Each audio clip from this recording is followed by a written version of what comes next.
And yeah, I'm gonna restart Instagram now, and I'm gonna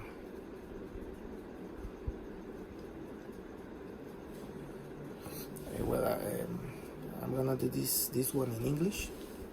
It's Sunday, 25th of May, 10:54 p.m. I was speaking in Spanglish, but then I think I'm going to do this one in English 100%. And I'm going to speak about what I have been speaking this week, these past weeks. These past weeks, I've been speaking about the telecommunications law in Mexico. We have a law that is being proposed as a new law of telecommunications in general.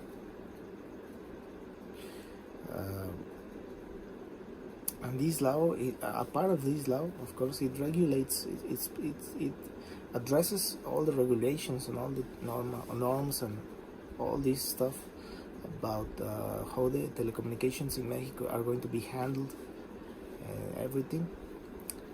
And one of the aspects, one of the chapters that this proposal includes is a chapter that contains some proposals that are very controversial, to say the least, regarding a situation that already has been made in Mexico and didn't work.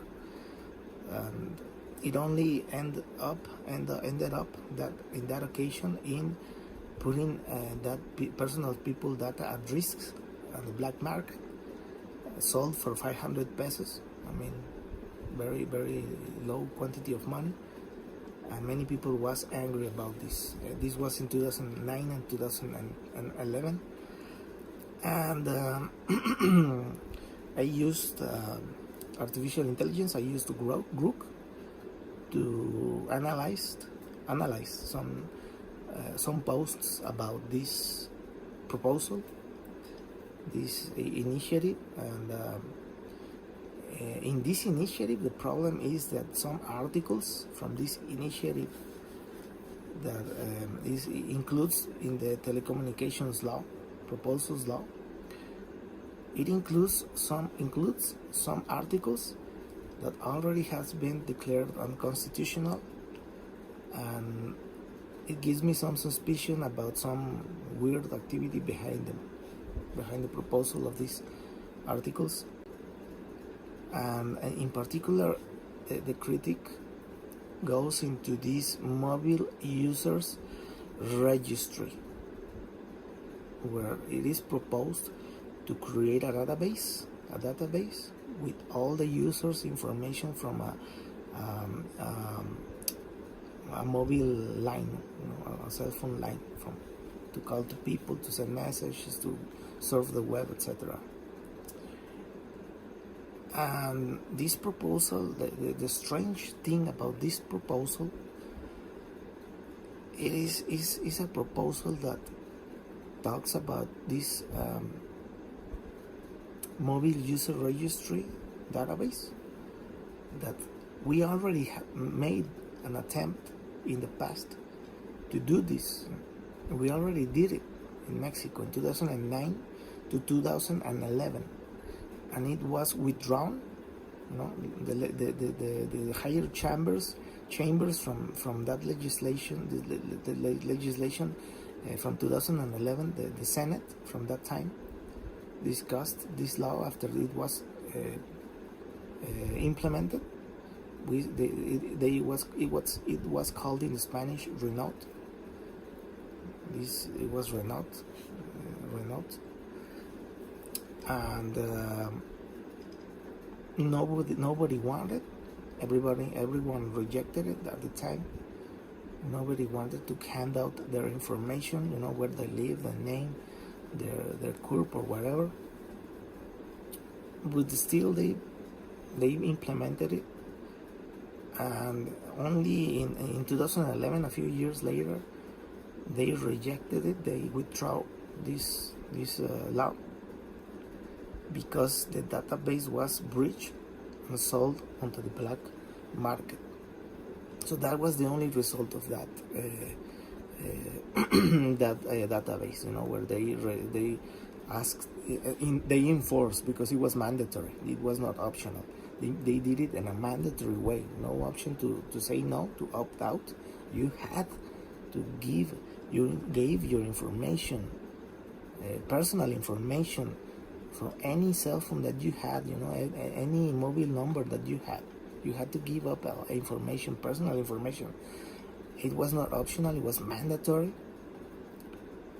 And the argument that they used back in the day when they were proposing this law back in 2008, it was apparently security. Oh no, security, and we need to do something about these cell phones and these extortion calls and this stuff, kidnapping and all this.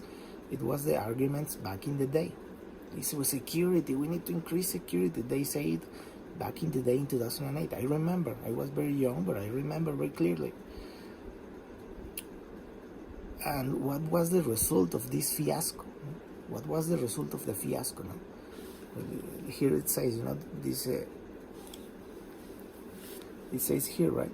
This the exposed critiques President Sheinbaum's defense of a mobile user registry, highlighting its ineffectiveness in reducing crime as evidence. Evidence is not supposed. I suppose. Now, I imagine that this is not going to work. I think it's not going to work. Now, it's evidence. Evidence. This was something that happened in the past. We're not making criticism about this proposal, this dumb proposal, because we imagine it's not going to work. We think it's not going to work. We believe it's not going to work. We suppose no. It's evidence. As evidence by the Renault's failure. Back in the day, they said, we need to do it because of security. Oh, security, oh my God. And what happened back in the day? They say that they were going to fix everything. Everything was going to be perfect, because the Renault was there. What happened? Extortion rose up to 40%. 40% more extortion happened when they implemented back in the day that registry, mobile users registry, creating that database. It is evidence. It is. You can check it out in any investigation and any academic research about it. There is academic research about it. There is evidence about it. There are official documents of Congress where they discuss how this was a failure. Back in the day, the IFAI, back in the day it was IFAI, the autonomous the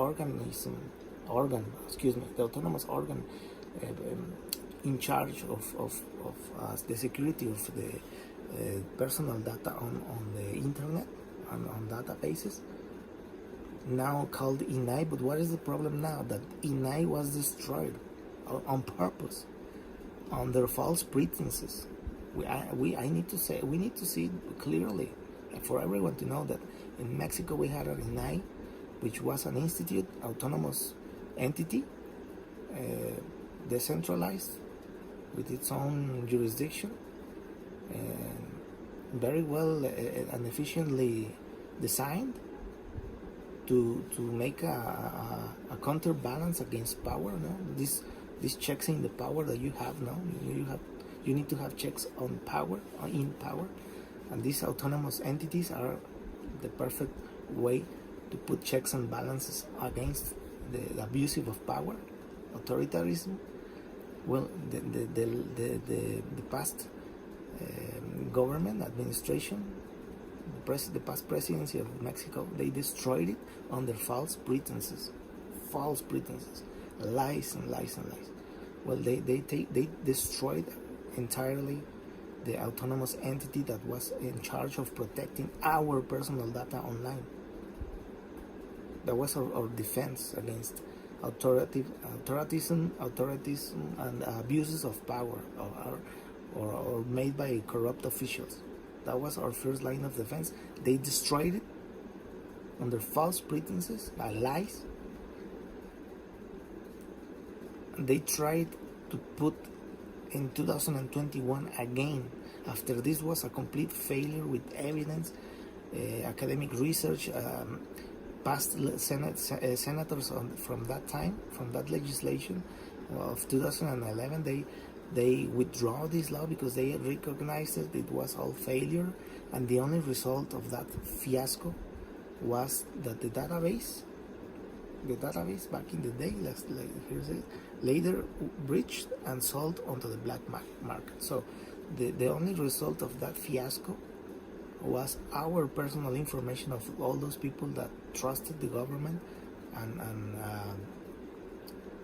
registered their mobile numbers with their names, addresses, personal official documents, government documents.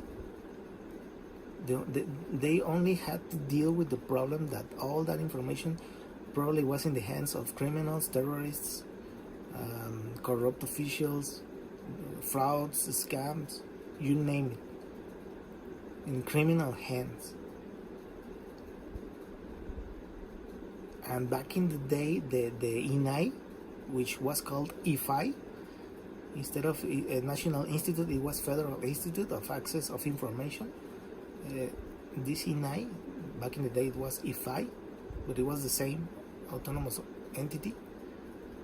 That back in the day, that entity was the one that pushed the withdrawal of this law, the destruction of this database, the put it off to say no more. It was them, but now they are destroyed. The previous presidency, they destroyed it under false pretenses. This entity that protected people from in our personal data on the internet, among all these databases. So they destroyed it entirely. In 2021, when it was under attack, the INAI was under attack in 2021 under false pretenses, saying that they trying to destroy it. They tried to destroy it. The only thing that they wanted to do was destroy the autonomous entity that protected personal data from everyone in Mexico. And back in the day, when they were pushing this pressure in 2021, after this fiasco, evidence that fiasco, I mean a clear fiasco, recognized by senators and many government officials back in the day in 2011, they put it away.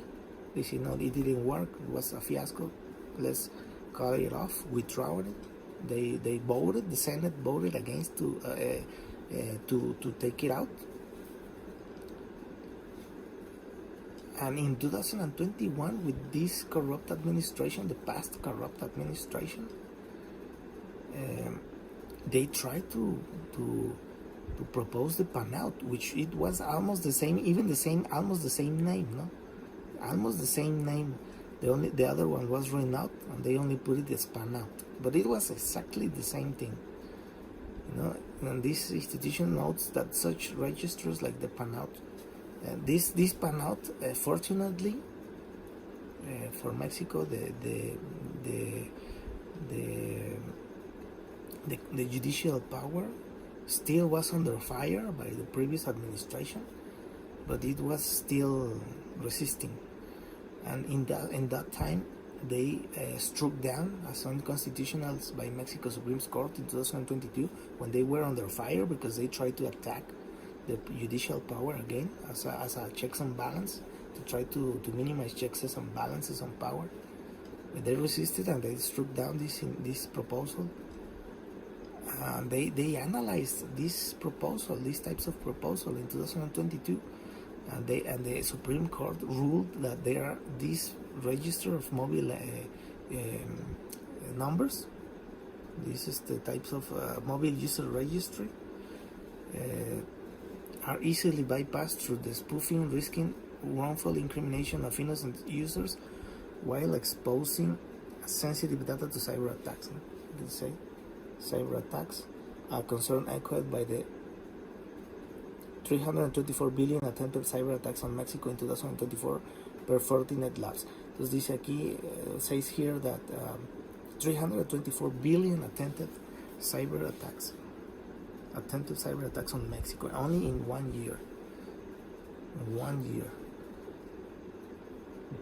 And they cannot guarantee security, like we had in the past.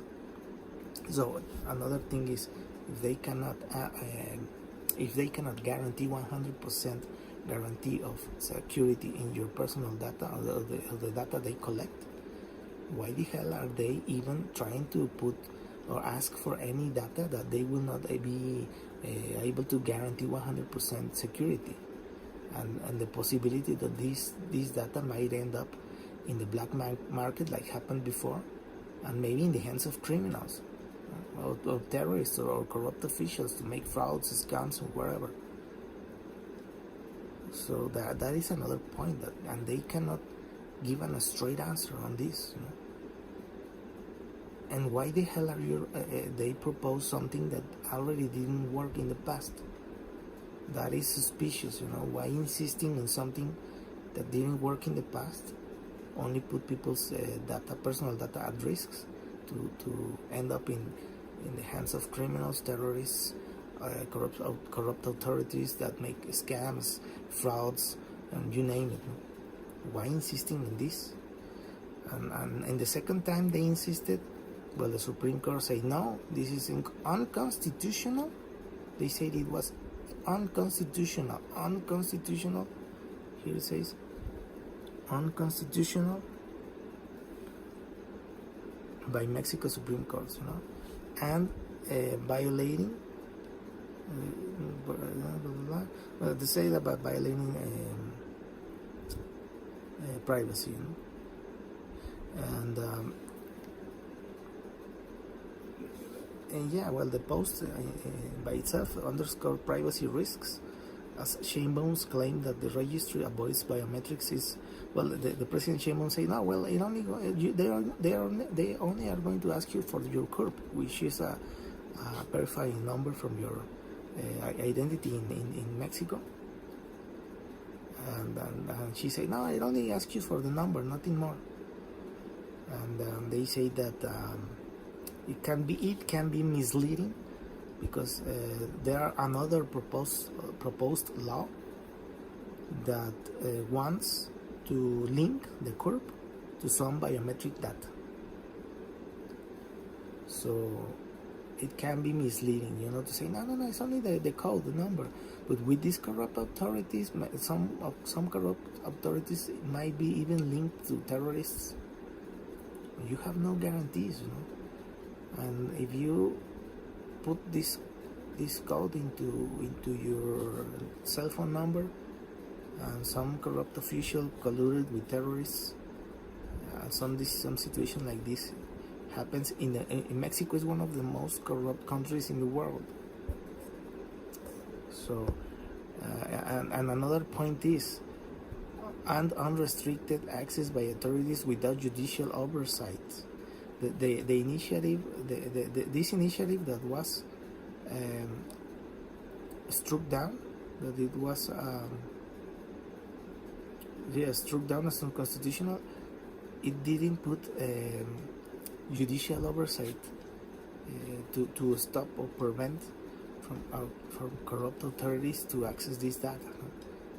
They didn't put this judicial oversight. They only a person, an authority, whatever authority, it didn't even specify which authorities. They don't say authorities like that. Well, there are many authorities, it's not clear. And without judicial oversight, it's even more dangerous in Mexico to have these kind of situations happening.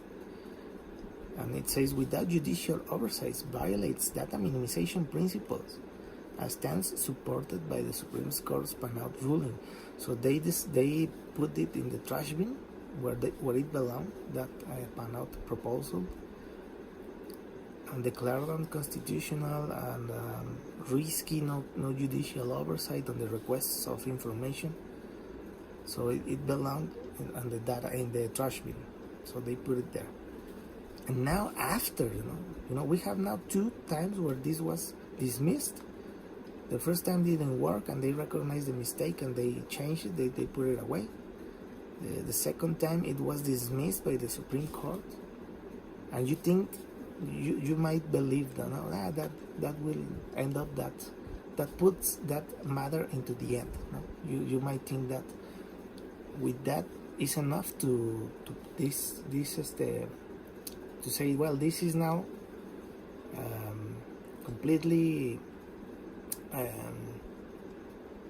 completely resolved. No, you might believe now everything is okay. No, there's no way that anyone will try this again. It's clearly, more than clearly, completely proven that it is a fiasco, didn't work.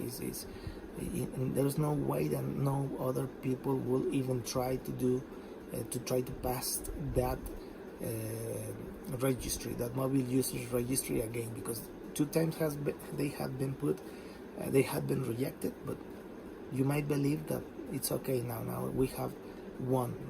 There's no more worries about it. But what happens? What is the surprise? Well, the surprise is that in the new law, the new telecommunications law, now is not a direct proposal. The Renault to Panot. What happens now? That we have a telecommunications law, a new law. And when you read this proposal, you found some articles, like the 8th article, the 159, the 160, 161, 162 articles, 185 article, 2010 article.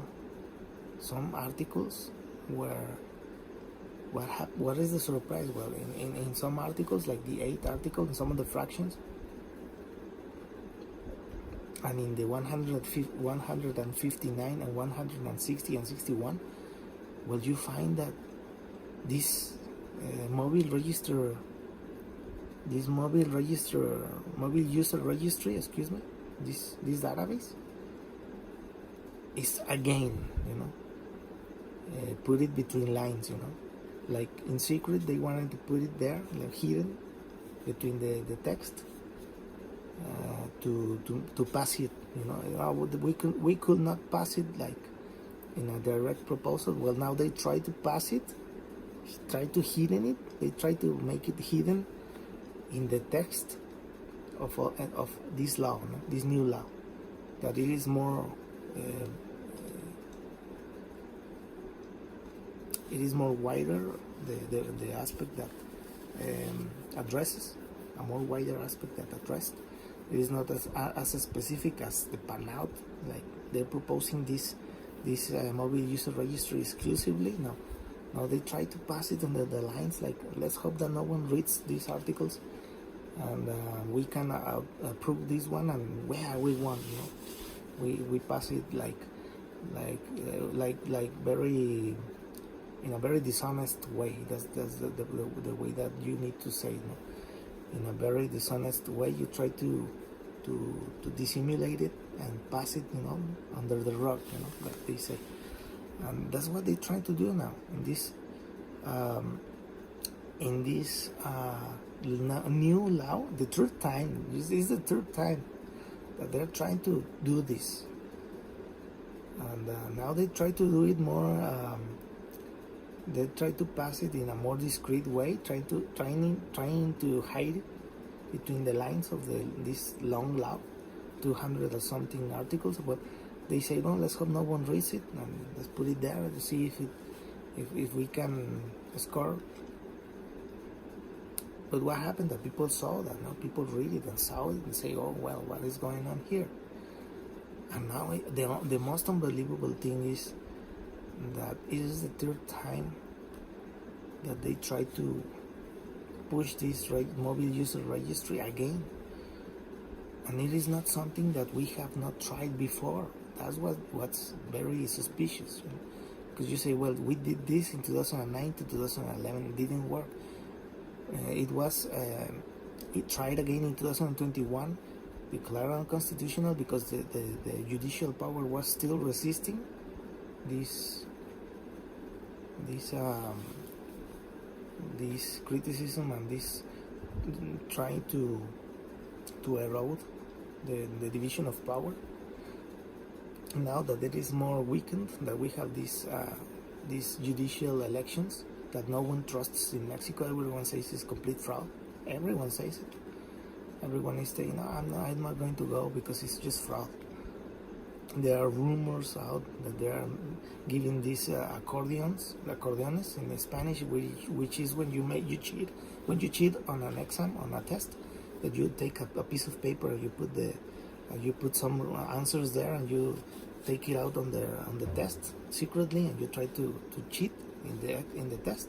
Well, that's the rumors that are circulating now, that they are doing in some places like the Nuevo León, for example, that they are giving to people some this information from in these pieces of paper where they say to some people which person or what candidates from these judicial powers to vote. So completely wrong, you know. So there are many rumors claiming that in some places, and the electoral proceedings, all the process of this electoral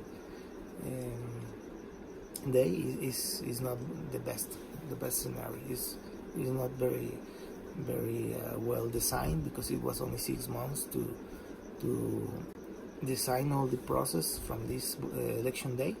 So it was under pressure on a very few time, only 6 months to design electoral election day, electoral process that no one has ever done in the world. No other country in the world has ever voted or elected all the judicial officials, all of them. It's insane. Not even Kim Jong-un dared that much. Not even Xi Jinping dared that much. Not even Maduro dared to go that far. And many people did not dare to go that far, no? But in the last administration, they dared. They dared to go that far.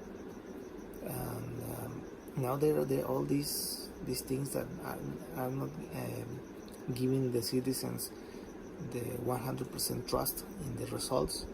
Many situations not very the best scenarios in many things. Very bumpy the road to get into this 1st of June. So much distrust, much distrust in the process, in the election day. Yeah, I don't think it's going to end up well. There people are saying that few people, the participation, the people that are going to go to vote in the election day, there are going to be very few people that are going to go, and many people are not going to go.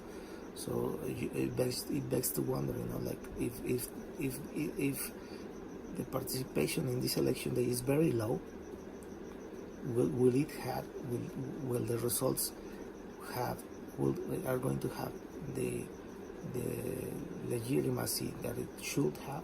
I don't know, but many people are talking about that.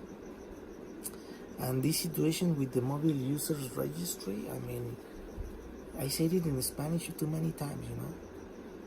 Sometimes it appears to be a criminal making this proposal to assist another criminals.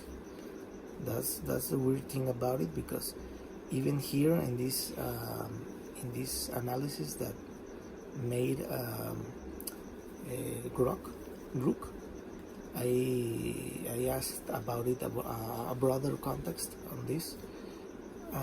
Yeah, I remember that President Sheinbaum, on her inauguration day, she was on the Zócalo Square, and she addressed the people, and she talked about 100 objectives from her administration in the 6 years of in office, and she said every one of these 100 points, objectives from her administration for the next 6 years when she's going to be in the presidency, And not in a single one of them she talked about this mobile user registry. In any of one of those 100 objectives that she had in her government, she ever alluded or say between the lines, that she was going to do something like this mobile registry users database. And I said it in Spanish many times. I think that there are some corrupt officials from the past administration that are trying to put this proposal again between the lines of these new telecommunications laws, because they could not pass it on the pan-out attempt in 2021, but for some reason they're still trying to do it. And I think that the reasons behind it are not good. And I think that some corrupt officials are trying to help their criminal friends. I think that might be a possibility where they are trying to insist a third time in something that the only result was increasing extortion 40%, 8% more kidnappings, the database being breached and sold into the black market, putting people's data at risks to fall onto the criminals or terrorists' hands. And insisting in this after knowing that didn't work, made all these problems, created a lot of problems to companies of cell phone companies, that provide this service, made a lot of people uncomfortable. It takes away the right for any person to communicate with another person freely, because they condition people to, in order to have this type of services, these cell phone services, you will have to give away some personal information. And what the government does with personal information, many times they only put it at risk, or maybe in the hand of criminals. And the levels of rampant corruption in Mexico does not give any trust that they are going to do this in a good way, especially because in the proposal does not put judicial oversights. They don't ask for judicial this judicial oversight, that they have to be they can access this information only through a judge, that a judge authorizes because it is they analyze each case. They say, well, this situation is happening like this, and the judge determines that they provide the documents, the necessary documents to ask for this data, for authorities to access any personal data. So the fact that it lacks judicial oversight, that it even says authorities, just authorities. So it is not clear in any way, shape, or form which authorities. So if you only say authorities can access this data, it's insane, because everyone is going to be authorities. They're this very ambiguous. I don't know how to say it, and this not clear way to put it. It's going to be an insanity. Everyone wants to be an authority, and if you don't put it clearly which authority is what person, it's going to be madness. I don't want to even imagine that madness. And put it in an unrestricted access. They don't ask you from a judicial oversight. That a judge is saying, well, this authority can request the information only. But where they don't involve this judicial oversight, when a judge needs to say, all right, it's okay, ask for the information because they analyze all the case. And without that, it's very, very, very dangerous. Very, very dangerous. And and in Mexico, with the rampant levels of corruption, is all the red flags. I feel all the red flags are in this type of proposals. And the fact that it is mandatory, and if they put in a mandatory way to cooperate with authorities, for all these cell phone companies, and if they do not have users registered that they have give this information in a mandatory way, they will ask to the cell service provider to cancel the service, so if you don't give the information, they put at risk that you lose your line. They deny the service to you. So that itself sounds like an extortion, right? That by itself sounds like an extortion. If you don't give me your CURP or your personal registry information to have this line, you will have no service. That sounds by itself like an extortion, because they are denying you the access to some service. There's the right to have you can communicate through a cell phone, a mobile line. They are restricting you that possibility. So that does not sound very democratic at all. That sounds weird, and I don't think it's very well the proposal. Many people in these debates that have been around this telecommunication law, everyone is saying it needs judicial oversight. Authorities cannot request the data without a judicial warrant. That a judge emits a warrant and says, okay, this authority can request access to some data, under very specific terms. When it says that unrestricted access without that judicial warrant or a document where a judge says, okay, under these circumstances you can request the access. That's very different to unrestricted access. The other situation that is concerning is that in Mexico we have authorities that are colluded with criminals, are very corrupt, and no citizen in Mexico is going to trust any authority at all, any cell phone company, to any data, personal data, whatever data. We don't like that type of situations, at least in Mexico, because of the rampant levels of corruption and frauds and scams, and many situations that are not okay. If we didn't have terrorism, if we didn't have rampant levels of corruption, we are one of the worst places in the world in terms of corruption. We have many corrupt officials, many corrupt authorities, sometimes colluded with terrorists. If we did not have any of these situations, we might be okay with no concerns at all with authorities requesting this type of situations. But Mexico is not the case, is not there. We are far away from that scenario. In China, for example, they ask a lot of biometric data to some stuff, payments and stuff.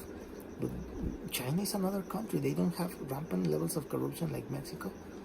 They don't have terrorism like Mexico. They don't have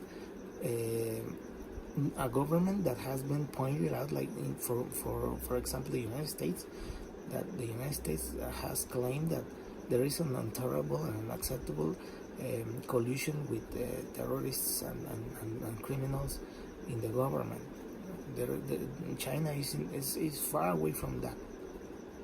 In China, there are not other countries removing visas because of corruption, because they suspect they are corrupt.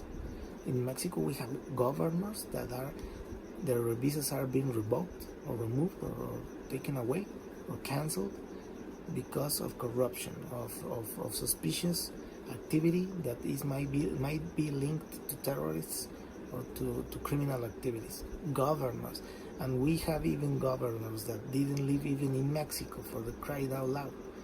The Baja California governor, that this lady that her visa was revoked, didn't even live in Mexico. She had a house in the United States, in San Diego, for crying out loud. And she's not. I don't know how in Mexico a government official, a governor, can even live outside Mexico, having this type of responsibilities in Mexico. And that situation is is developing, you know. And you think, how is it possible that in Mexico we have governors that everyone is saying that they don't even live in Mexico? How can they even work like that? How can Mexican authorities can allow that? You know? And now apparently that person, that lady from Baja California, her visa was revoked. She's a governor from that state. And now apparently the journalists, they have discovered that she's selling her house in San Diego because she cannot no longer go to the United States. So now she's selling the house where she lived in San Diego. So can you? How can this is even possible? When we have a country like that, when the governor of a state lives in another country and still holds office, I mean, it's crazy, right? But it happens in this country. When many things happens, and that's the problem, that Mexico is in no way near to trust authorities with some of our digital information, especially because we have a history, we have a background where this has only had bad results. And if we only had bad results in the past, we don't trust these type of initiatives, these type of proposals. We don't like them. And that's the issue with all these situations, you know, about these cell phones. And yeah, I mean, it is very having this kind of databases, when you force, because it is forcing, the proposal is forcing all the cell phone providers, the companies, to, in a mandatory way, to create and sustain and guarantee the cybersecurity. So they have to put money to have a database of all their users, you know, not just one or two users, but all of them. And they're putting a lot of pressure to a lot of company. Do you imagine a small company of a cell phone provider that gives you this type of communications in cell phones, that sells SIMs, eSIMs, or whatever? Do you imagine a small business that don't have many customers, that now they will be forced to create and invest and use money to create databases, to guarantee the safety of the database, to put people responsible of that, that has to address the request from the authority to access the information in real time? And do you imagine a small company that doesn't have that much utilities or earnings, that doesn't have is not in the possibility of assuming or making this investment? Is going to push small companies out of business. So you are not only putting people's data at risk, you are not only putting people's data at risk, you are putting small businesses that are cell phone providers that sell SIMs and this into risk of going out of business, because they are not going to be able to handle that kind of investments into all these databases and the cybersecurity, which is not cheap. Cybersecurity is not cheap. It takes a lot of money. So many small companies are not going to be able to do this, might be at risk to be out of business. And you are not only doing some negative things into the people, our data, but into small companies as well.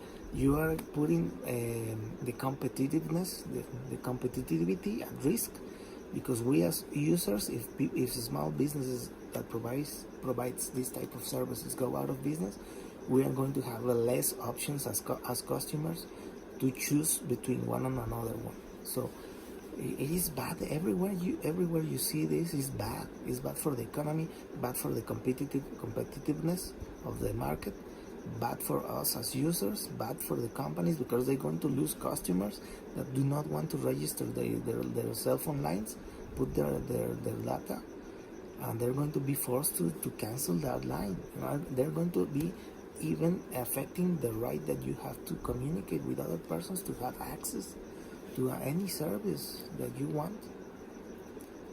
And this is bad in everywhere. Every way you look at it is bad.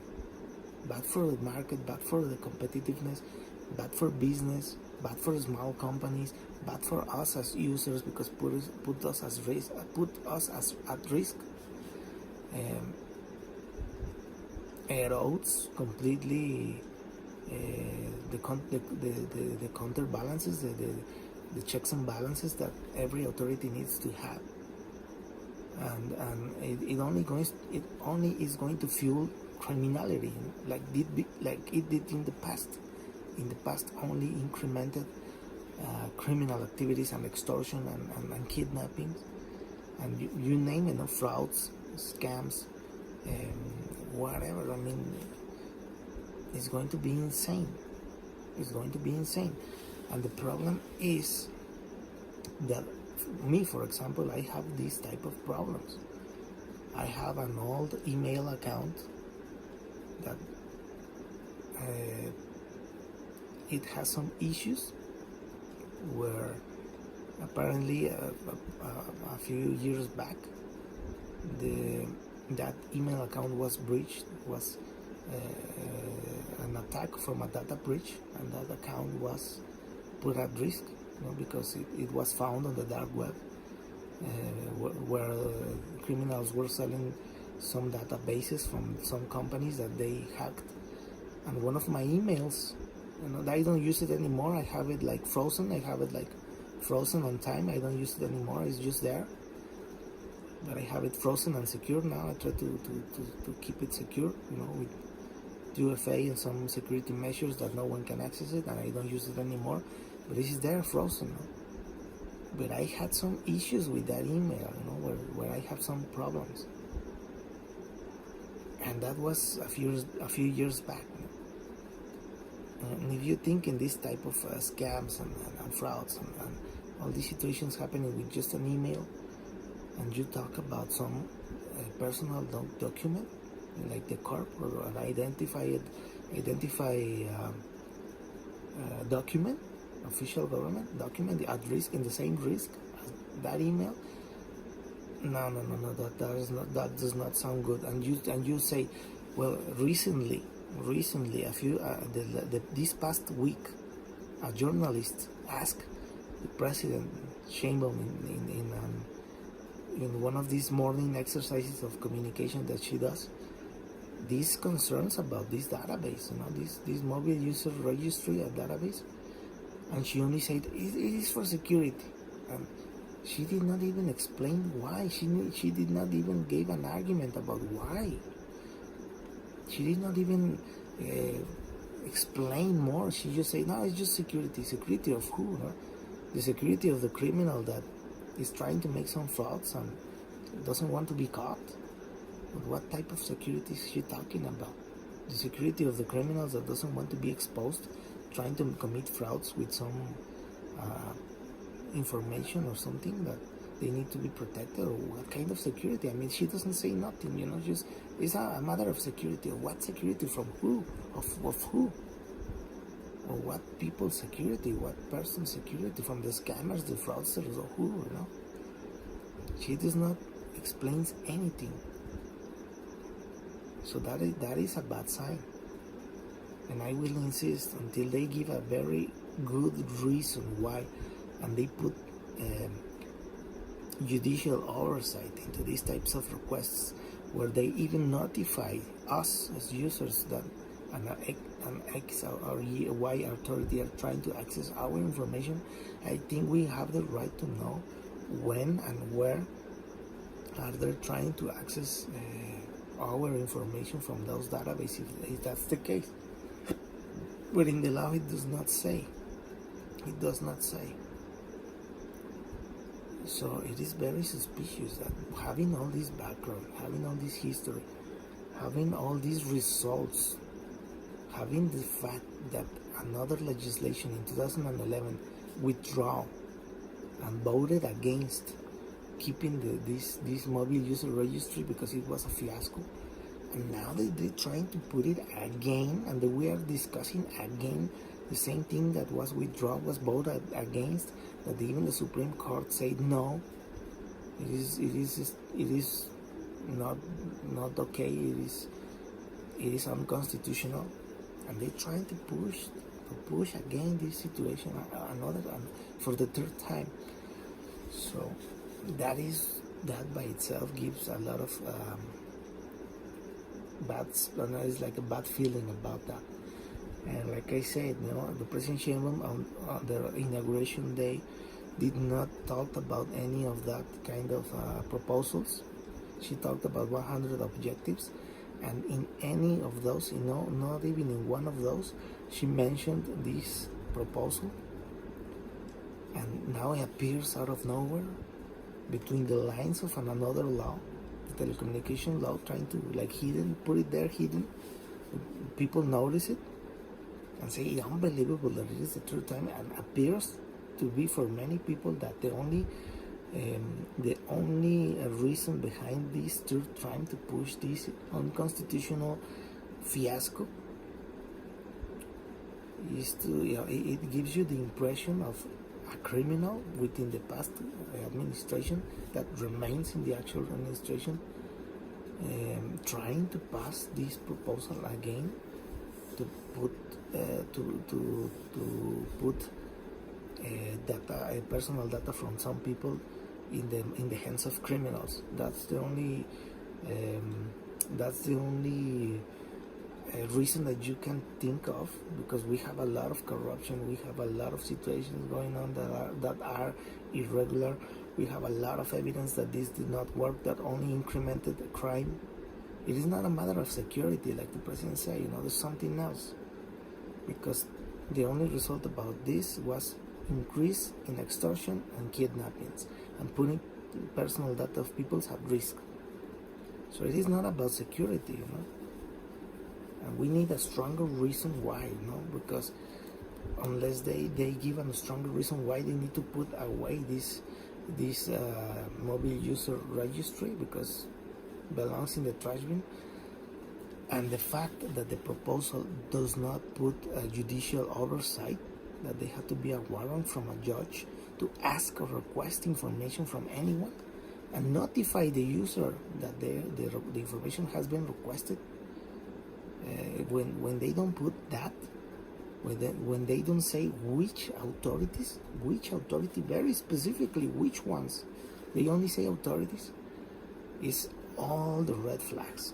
Red flag after red flag after red flag after red flag, that the intention and the purpose of this proposal is something fishy, very, very fishy.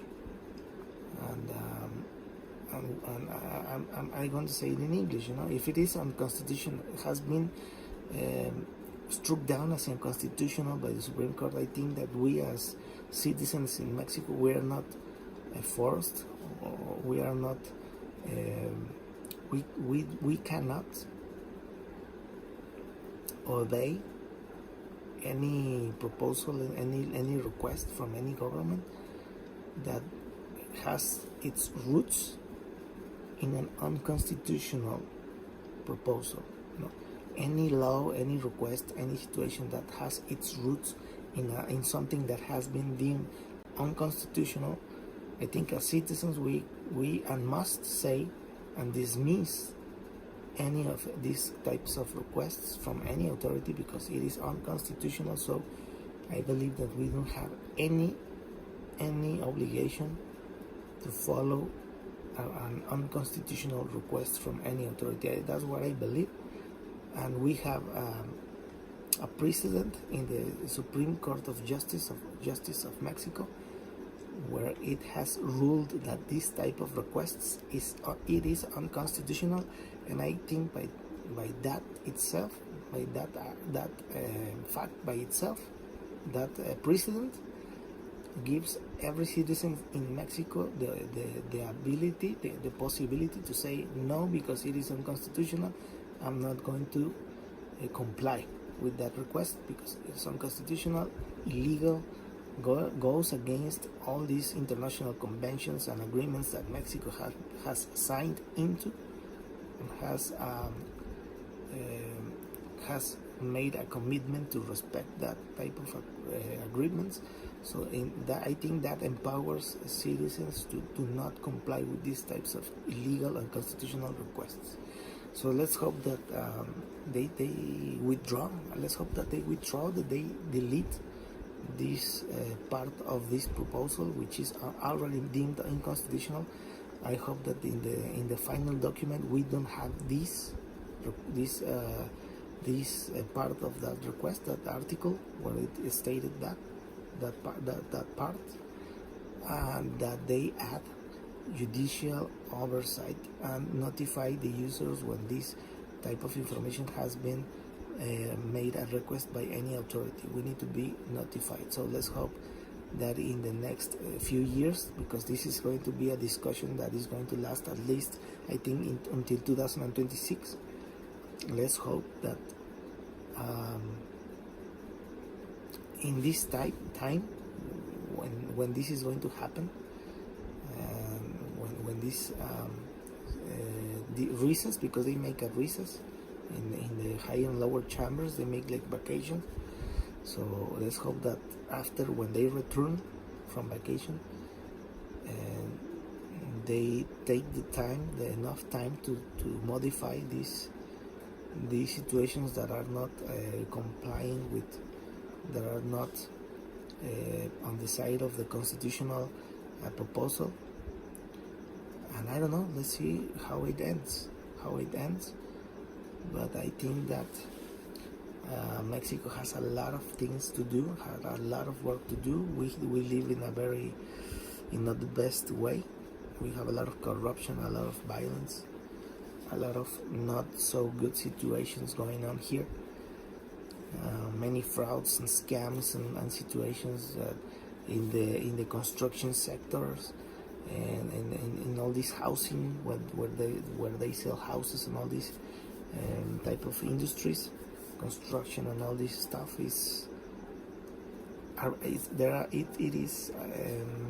we have been suffering from a lot of corruption in these types of industries in Mexico. And yeah, I mean, the real estate in Mexico, the construction sector, the real estate and all this stuff is corruption rampant. There's a lot of corruption in many levels, in many ways, and official government colluded with, well, they have been exposing networks of corruption between official governments and real estate, and it is a complete net of corruption. That it is always something corrupt involved in these types of industries in Mexico, sadly. We recently have a Nuevo León agreement between apparently an representative from a company in China called Bessel, and the governor of Nuevo León announced an agreement of a project where they were going to invest $850 million in real estate and construction. And it turned out that another Mexican went into China, because this company was from China, and talk and meet with the CEO from that company. And she asked, she thought about it, and she asked, I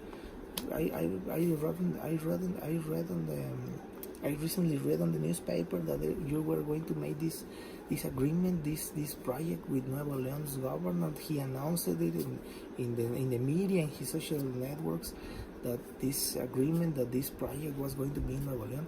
And the CEO from the company said, wait, what? And he said, no, we don't have anyone in Mexico. We don't have plans for Mexico right now. We don't have any investments or projects in Mexico right now. And we don't recognize any sales agent, any representative in Mexico doing agreements in our name. That's what the CEO from the company said. So do you imagine the level of frauds and scams that happens in Mexico when you have a guy that lived in Mexico but then moved into Asia, lived in China many years, came into Mexico one day, and in the news media and the social media from this governor, he announced it even with a video that he was going to make this inversion, and it's going to be a lot of money from Nuevo León, houses and construction and real estate, and a good project for everyone. And when this another Mexican that traveled to China to do businesses happened to get a meeting with the CEO from that company, referred him to this project from Nuevo León, and she asked, "Hey, I heard about the last year that you were going to do this with Nuevo León and all this," trying to talk, about something in Mexico because she is Mexican. And the CEO say, "What? And he even made a video, a statement in a video, saying that in Mexico they don't have any plans, any projects, they don't recognize any sales agents, any representative from them. They need to go to China or talk directly to him." And he even made a document with an official statement saying, "Watch out, be careful with these impersonators, with these fraudulent people, with these scams." Addressing to Mexico, Mexico, you have to be very careful in Mexico. There's imposters, there's fraudsters, there's scams. But what I want to point out is the level of fraud that we have in this country. At that level, a video from the governor from the Nuevo León announcing this investment, big investment, and turned out it was probably there are the possibilities that it was all fraud. And so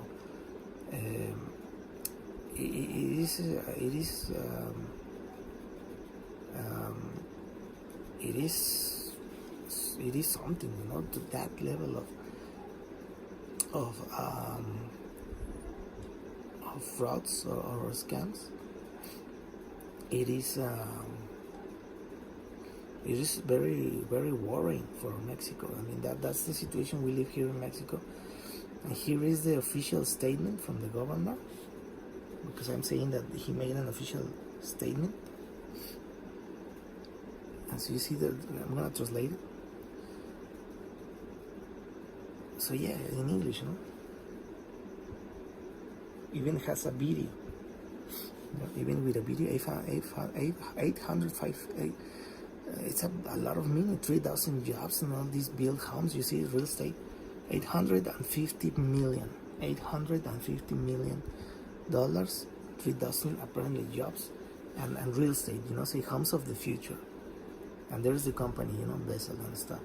Well, what happened later that the CEO from that company made a statement, a public statement, saying, "No, we don't have anything in Mexico." And that is the official account from the governor from Nuevo León making this statement with a video. And apparently it was all fraud. It was all a big fraud, a big scam. And what happened later that the company in question made a statement. And here was the document, They made this statement saying, "No, careful, Mexico, we don't acknowledge any of these alleged projects." So we have to be like, that's the situation we live in Mexico. Here's the video, right? Here's the video from the CEO from that company. Here's the video from the CEO from that company saying, "Watch it, because in Mexico we don't have anything. We don't recognize anything." And why do I say this? To make a point, because this type of scams and frauds happens in Mexico to that level. And imagine if that situation happens in Mexico at that level, what kind of frauds and scams can these corrupt authorities might be doing, having this type of information from people. That's what gives you like these types of mistrust in governments like Mexico, asking for personal information like biometric data, whatever data. We simply do not trust this. We do not trust this, and we have all the evidence in the world to do not trust any government request for any type of personal information that might be put at risk in the wrong hands. So yeah, that's just one example. There was the announcement in the official Nuevo León governor account, and there was the official document and video from the CEO, the owner of the company in question, that was announced in Mexico as a part of this big investment, $850 million investment. And in China, the owner of the company said, hey, no, watch it, because we don't recognize anyone, and we don't have any sales representative, any sales agent, any representative of our company in Mexico at all. So be very vigilant, very cautious against these impersonators, against these fraud people, these scammers, because you have to be very, very vigilant. It even says that much in the document. Be very vigilant. Verify any information with official sources of information, and you will not. I didn't believe it until I saw it. Until I saw it, I say, oh my god. And yeah, I mean, it's very this type of level, the level of corruption is insane. And with that level of corruption, I do not trust, not even for 1 second, not even 1 second, any government official with any information at all, any data, specifically some more intrusive requests, because sometimes they ask you for a little bit more intrusive request of information. That is not. I do not trust anyone in this government, the previous and the previous and the previous and the previous. I already said no thank you to Felipe Calderon when they put this Renault, when they did the Renault fraud, when they asked for anyone to register their Renault in 2009 to 2011. I say I prefer to be without cell phone, to live without a cell phone, than to fall into the trap of these criminals, because I think only a criminal can, after you have a breach of data, and it was ended up in the black market, after doing that, proposing the same thing again, it's only criminal for me in my book. So I'm not going to fall in the trap of these criminals that for a not so good reason they might even want to have put their hands into some of these data. So I once survived already 2 years, 3 years without any cell phone, so I can survive my life without any fucking cell phone. So what I'm not going to do is fall into the criminal trap to hand over any data, any personal data in terms of maybe biometrics. Well, I'm not going to fall on that one, because I do not trust this government with any information like that. I mean, I do not trust in any information like that. I seriously don't trust it, and we can survive without a cell phone. So I'm gonna end up this one. I'm gonna end up first in Instagram. So I'm gonna finish Instagram right now, and we're already it's Monday. I'm running out of battery here, so I'm gonna finish it, and I will end up here in this another one.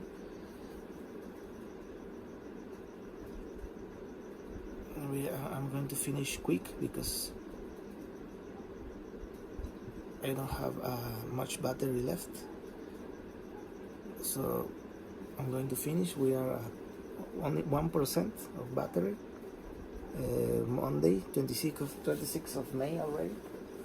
Monday, 26th of May. I put this one to charge. 1% of Monday, 26th of May already. It's Monday already now.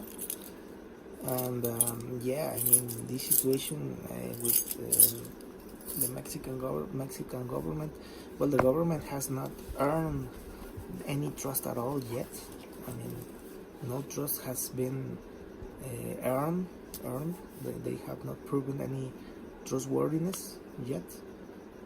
And the security reasons that they only say security is a security thing, it is not enough in my book.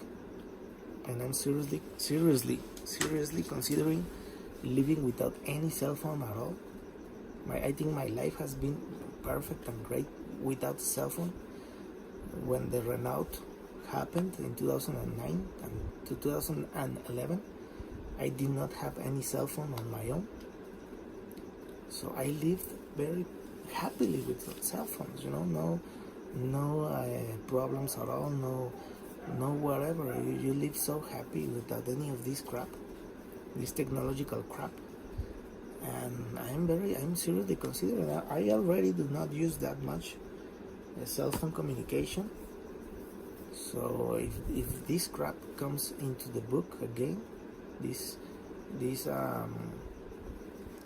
things of putting a personal document into a database that is going to be accessed by any authority, it does not specify which authorities. Only says authority, does not put any judicial oversight at all. They don't force the authorities to use a judge warrant for the request of any information. They do not notify the user about any of this. Well, or either I'm going to use a foreign cell phone telecommunication from another country outside Mexico, outside these corrupt officials, where they cannot get their hands on my information, and I still be able to communicate, or I'm going to stop using cell phone at all, because I'm not going to fall into the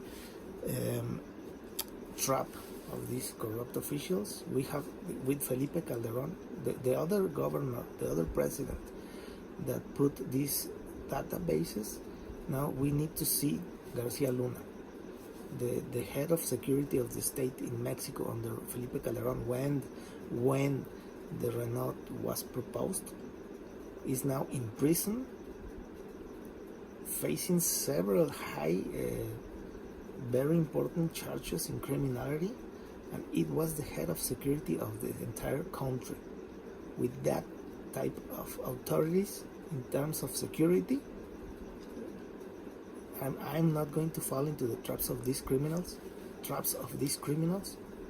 that might only want to have access to some personal data, maybe biometrics, whatever you want to say it, to do frauds, scams, and whatever you want. No? I'm not going to do that. I think in Mexico many people are going to prefer to do not have a cell phone, and the losses from the companies. Do you imagine the losses from the companies that provides these types of services?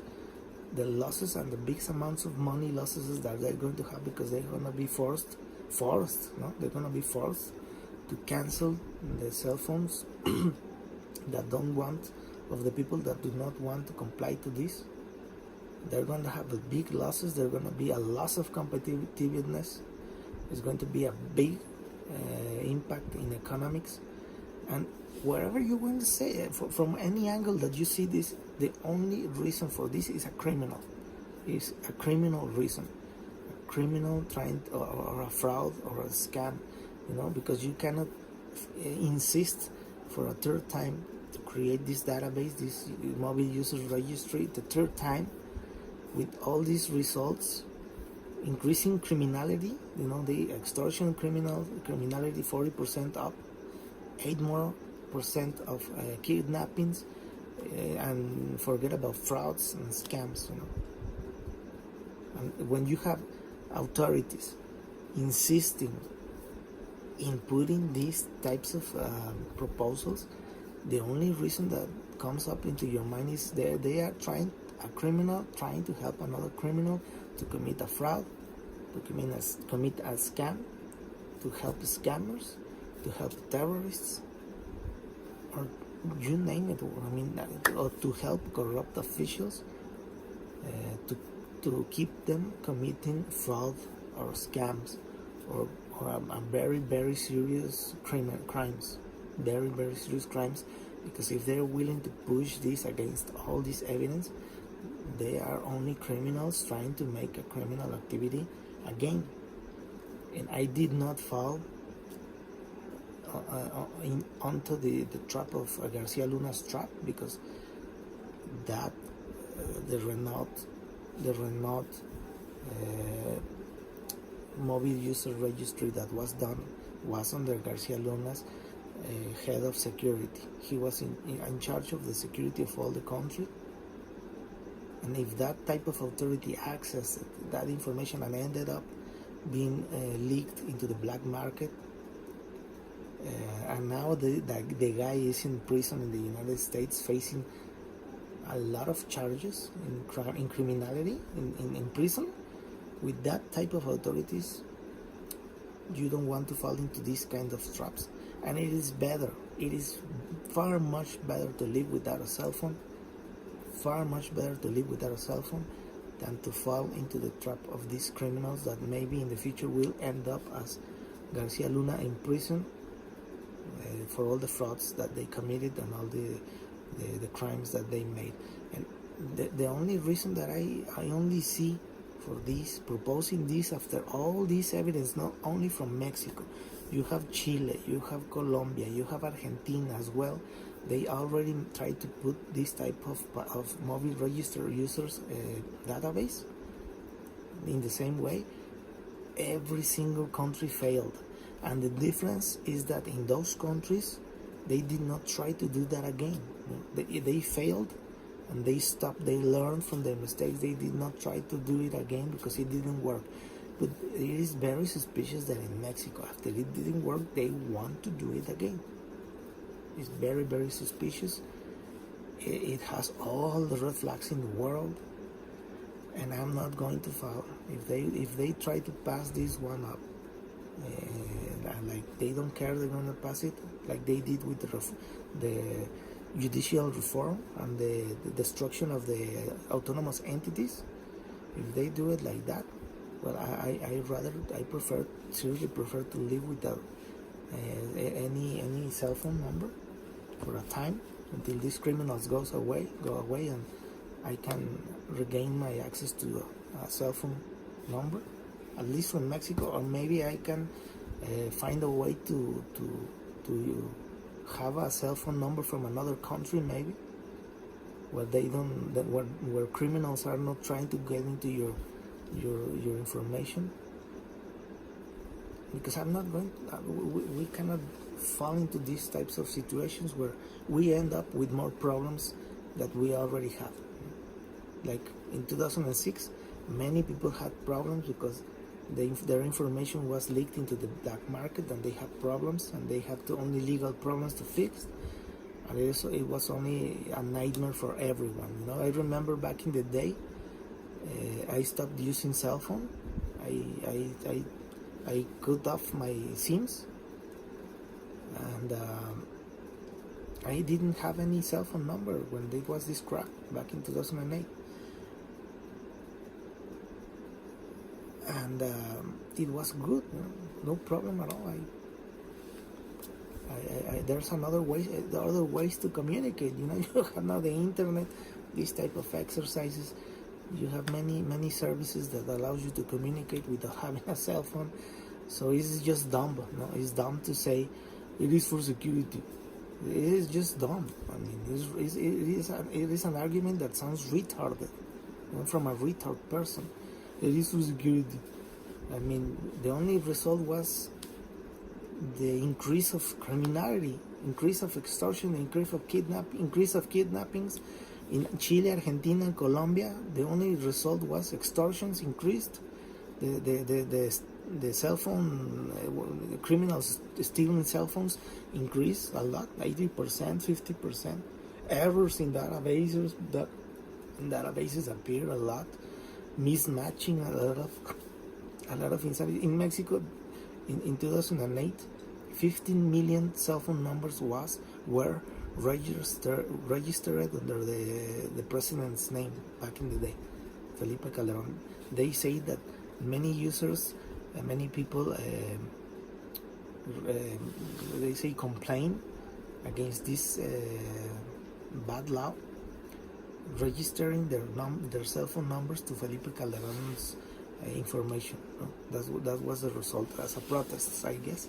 And many people say it was. I remember, when I was more younger, when this was happening in 2008 and 9, I remember that many people started talking about how they were going to register their cell phone numbers to Felipe Calderon, who was the who create the idea, and I remember rumors talking about 50 million cell phone numbers registered to Felipe Calderon, the president. And it was a fiasco, all time out fiasco. I think it's going to happen something similar again, and many people maybe are not going to comply. And I remember back in the day, companies, they went into some legal courts to complain, and from a legal side, they did not want it to lose many clients. They did not want to lose many customers because it was effed up, and it went even into courts, into judges reviewing all the situation, and end up started bad, end up bad. And now they try to do this again with the argument that it is for security. I mean, I don't buy it at all, not even 1 second. Security, for crying out loud. I mean, these criminals, they just don't stop wanting to commit crimes. And oh my God, and the way they present this law with the judicial warranties and with the judicial oversight without any specificity about which authorities, and no notifications to users when this happens, and making it mandatory. I mean, it is a nightmare, to think about how these authorities, corrupt authorities that are being, they're taking away their visas, their visas, they're revoking their visas, and they come up and say, when the reporters ask, it is a security issue. I mean, it's not security, because if you care about security, you don't do these types of laws that only increase criminality. In Chile, Colombia, and Argentina, and every country, they only end up with high numbers of people stealing cell phones and putting innocent people in problems because they stole their cell phones, and they started to commit crimes, and they went against the people that had this problem. It was only a nightmare for people, for innocent people, for honest people. It was a nightmare in Argentina, in Colombia. It only increased the criminality around this type of devices. It made the security worse, and now putting this is dumb, to say the least. Is very dumb, because there's a lot of information and evidence against it. And when you say it is for security, no, I think there's something very fishy, and I think it's criminals helping criminals to commit frauds and scams, and to get their hands into sensitive information from personal information, to do some crimes, scams, or whatever you think, but it is not good. And I hope that in Mexico many people reject this type of proposals, and that we do not comply with any register like this, because it's only going to be a headache for everyone, companies, everyone. And it is not in the best, it is not in the interest of security. It is not. It is the other way around, because the only result from this is problems, more extortions, more kidnappings, more cell phones being stolen, and more innocent people put into a bad situation when they need to explain this and that. Bad for business, for competitiveness. It is bad everywhere you want to see it, so there is no reason, any good reason, to keep it the way it is. They need to change this, take away this user register database, and if we had a government like Finland, a government like Singapore, a government like Iceland, like I don't know, Estonia, and a government where it's very low corruption percentage. I mean, very low corruption in the government. When the corruption is very low, nobody will say much, no? And they will not even present this type of laws that are very wrong. They will present very well designed laws that respect the Constitution, put judicial oversight, puts the authorities very specifically, which authorities in a very specific way, very clear way, and they notify the users when this happens to be in the right side of the history, to keep the best international practices of privacy and security and protection of data, personal data, sensible data. But we are in one of the worst countries of corruption. When we have even governors that their visas are being revoked from the United States because they don't trust them. When the president of the United States is accusing Mexican government of an intolerable collusion with terrorism. When we have a lot of things going on, we need to demand these situations from not happening in Mexico. But anyway, this is what I wanted to say, to practice my English, to register a little bit of what I have been speaking in English, to keep practicing it, because I have not been speaking in English for a long time now, so I need to keep practicing a little bit. And yeah, I mean, it's, for everywhere you see this, it's fishy. It's red flags after red flag, red flag after red flag after red flag. And yeah, I hope that this situation does not get approved the way it is, because it is only going to be bad for business. But when I say bad for business, I say these companies that offer the cell phone service, that are small, they don't have many customers, and they are going to have to adjust their service to put a database with a lot of users, with the cyber security of that server, that it is expensive, and they might not have enough money to cover this kind of costs or expenses that they do not have projected, or they do not prepare for. They have not been preparing for, because are proposed as laws. And yeah, I mean, complete nightmare everywhere you see it, but it's okay. We can survive without no cell phone, you know.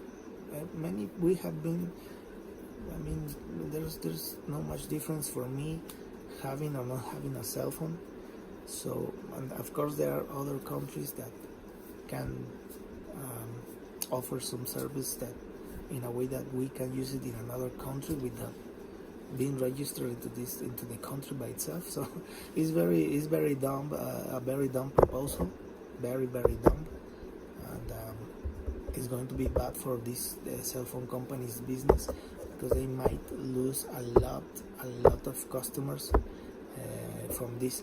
And if you want to address security, if you want to put security as a number one, it is about security. Well, if you want to address security, you need to take out from the government all these corrupt officials.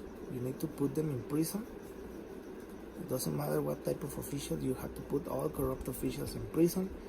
You need to put all corrupt officials from any level in prison, any person that is in corruption in prison. And you need to stop simulating. You know? You need to really try to go to address the security where the criminals are. No? And I think that this country is on the verge of going into the precipice, to fall into the cliff, into the cliff, a very high cliff, because it is unable to. I see the governor from California with the visa revoked and all these rumors talking about a lot of collusion with criminals. The same goes for Sinaloa, the same goes for Tamaulipas. And they're still working. I mean, any country that is civilized and has a democracy, a real democracy, I think they will have been put, maybe they will be suspended. I mean, like, they have to put it on license because or leave or some special permit, so they don't are in the position anymore. Put in a pause and investigate what's going on, and if it is the result of the investigation is that they are colluded with corruption, they need to be removed from office and put and place another person in that sense. But this is not happening, not even with the Baja Californian governor, the Sinaloa governor, that has been surrounded by a lot of criticism, a lot of suspicions, and he's still there in the office. Why is that person still in office? He should be in another place, not in office. That's the problem with Mexico, that type of authorities we have. So, and the ones that I believe that they might be doing something good. Well, what happened to the two officials that were assassinated, that suffered this assassination in Mexico City? They were assassinated in Mexico City, and it was the personal. I'm starting to forget the personal assistant from the mayor of Mexico City was assassinated, and advisor, security advisor, I think it was assassinated as well in downtown. It wasn't a very open street. It wasn't a street where there was a lot of people going on over there. And right there inside their truck, in a truck where they were going, they were shot down. They were shot, and they died. And it is crazy what's going on. And I think I'm starting to forget one or two words in English. But yeah, that's why I want to do this more often. It was like a month or more than a month since I have been doing a video or two in English. So I think I really need this because yeah, it's important, I guess. But yeah, I mean that's what I wanted to register in this live stream. And yeah, I mean there's been so many things happening in this country, and in a few days is going to be the judicial election day from all these positions in the judicial power. And this no country in the world does this except Mexico. And that tells you the level of corruption from the last administration, this last president that should be investigated because he destroyed entirely the democratic institutions that we have, like the INAI, the EFT, the Federal Telecommunications Institute, an autonomous entity. And we had the INAI, the National Institute for Information Access. And this National Institute for Information Access, it was the one that was the gatekeeper. It was the gatekeeper from all the personal data. It was the protector of all the personal data from us in the internet and in whatever institution. It provided rules to enforce protection from personal data. But this criminal that was in the last administration destroyed this National Institute of Access of Information that protected all the personal data, this Telecommunications Federal Institute that regulated all telecommunications in an autonomous way. And he destroyed these institutions under false pretenses that should be investigated and should be put into prison, to destroy very powerful institutions in Mexico that were pro-democratic. And I didn't speak about this, but in this telecommunications proposal of law, instead of having this autonomous entity that protected personal data, and instead of having this entity, this autonomous entity that protected or regulated all the telecommunications sector, all these types of communications, and all the administrative processes and all this, penalties and all that, now they are creating it is called Agencia Transformadora Digital, the transformative agency of the digital transformative agency, which is unipersonal. There is only head of this agency. There is one person ahead. The head of this agency only has subordinates, and it is appointed directly by the president. This head of this agency, and this agency regulates everything in telecommunications. And in the first proposal of this telecommunications law for this to this agency, they gave all power, and it could even shut down a live feed without. It was an article in this law where they give this power to this agency, that is one person that takes all the decisions, put up directly by the president. Instead, because before we had an Federal Institute of Telecommunications, which was an autonomous entity. It was it wasn't a person put it by the presidency. No, it was it was an organ that had several like a committee with several people, 12 people from different institutes, representing each of institute, some civil organizations and stuff, and they made the decisions by vote. They were all equal. They analyzed a situation going on, and a matter. They put the matter, the subject, the situation happening. They discuss what's going on, and they deliberate, each one of them, and they vote. So they say, no, well, let's do this and that, and who is in favor, and they voted, and if they were a majority of people that voted in favor, they took an action. But it was many people in a committee and voted, and then if the majority voted in favor, they acted upon something. They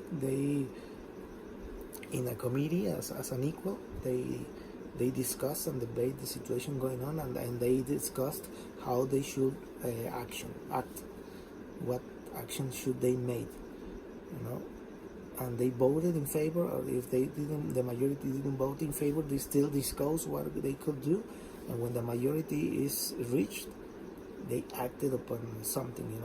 They were going to do this or that. But it was autonomous, a very plural entity, with a lot of people from many places, many representatives from many persons in the sector, in telecommunication sector, and they all made a choice, voting for majority in an equal way. Very powerful way of taking decisions, and we passed from that. We had that, and under false pretenses, the criminal administration before this one, the criminal ex-president, destroyed this type of autonomous institution under false pretenses, designed this way, and now they wanted to replace this IFT, this Federal Institute of Telecommunications, that working in that way, with a digital transformative agency that only has one person ahead in charge of all of that, and it is appointed by the president. And there is only subordinates under this person, and that person takes all the decisions in a unilateral way.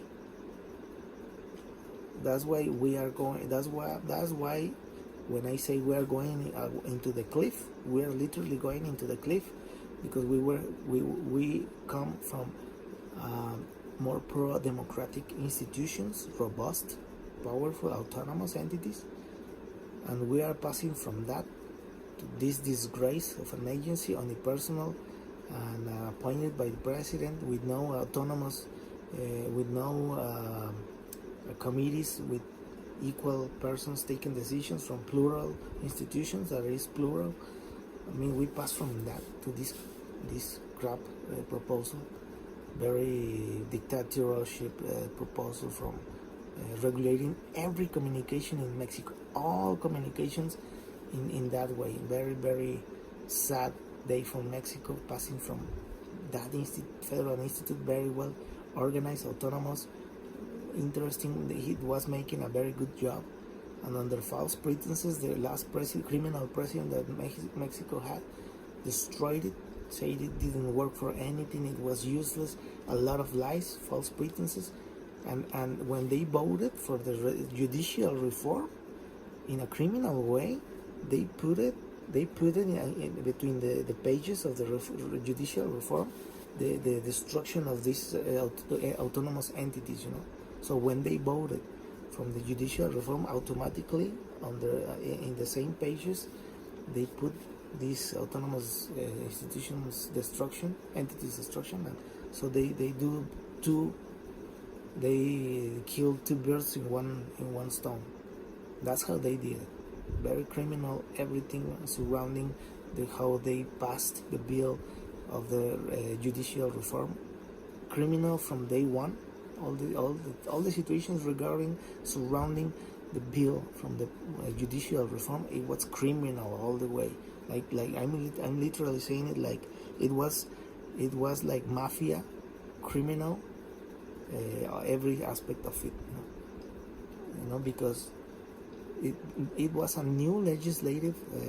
We have new legislators, the lower chamber, all the integrants, all people in the lower chamber had only a few days. It was only a few days since they have took the oath to officially be recognized as an integrant of the lower chamber. They only had like 3 days since they have been in office, and they were already voting in favor to pass a very crucial bill and a judicial reform. Most of them didn't even read it. They didn't know what they were voting for, because they did not participate in any of the discussions that were surrounding the judicial reform, because they only had 3 days in office, as in the lower chambers. Every legislator in that lower chamber had only like a few days in office, and they did not participate in the discussions that happened to the judicial reform, a document of that importance that no other country in the world has even dared to do.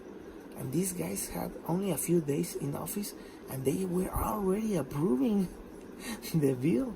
That's how they did it, in the middle of the night, because in the building where the lower chambers, where the Congress is, where they do all these exercises, these votes and discussions, well, that office was closed because there were protesters. So they took the building. I did not allow anyone to enter, because we did not want this bill, that it was a traitor's bill, the judicial reforms bill, and it was surrounded the Congress, and they were not allowing anyone inside until because we wanted people from these legislators to read the bill, to know what they were voting for.